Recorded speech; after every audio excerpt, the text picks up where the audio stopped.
eyes have ever seen in 4 decades of covering the news, a U.S. president with an invited guest whom he proceeded to basically berate in front of American TV cameras and at least one foreign camera. The Russian press was there.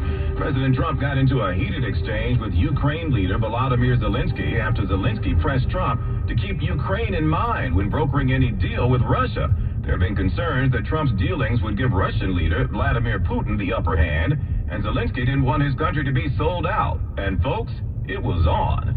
1010 Wins newsman Mac Rosenberg in the newsroom now with how it went from there. Mac? Yeah, Larry, and this was supposed to be a day where the U.S. was to sign a deal that would help rebuild Ukraine after the war. But the day ended instead with the leaders of the two countries yelling at each other on national TV about the future of the war. Zelensky first challenged Vice President J.D. Vance on whether or not diplomacy and a ceasefire with Russia is the way to go. Vance accused Zelinsky of attacking the administration that's trying to prevent the destruction of his country. Those were the vice president's words. And from there, President Trump cut in. Your country is in big trouble. I know. You're not winning. No. You're not winning this.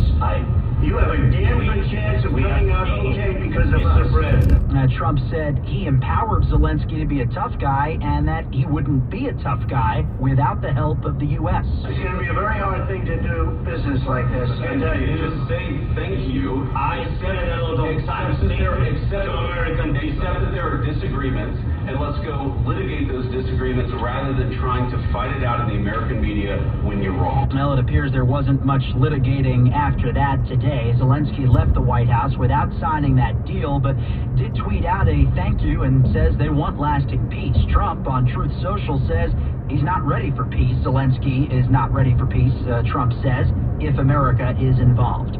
Mac Rosenberg, 1010 Wins on 92.3 FM, live in the newsroom. Boy, oh boy, extraordinary events there in the Oval Office. Not sure what happens next, folks. Trump had already stated earlier that he thought it was Ukraine who started the war with Russia. Stay tuned. Switching gears, 2 not guilty pleas today from 2 Mexican cartel leaders arraigned here in the city following their surprise transfer from Mexico. 1010 Wins reporter Julia Papa joining us live with the details on that. Jay? And Larry, yes, a dramatic scene. More than 200 federal drug enforcement agents filling the courtroom as Rafael Caro Quintero was escorted into court. 5 federal marshals and a DEA agent alongside.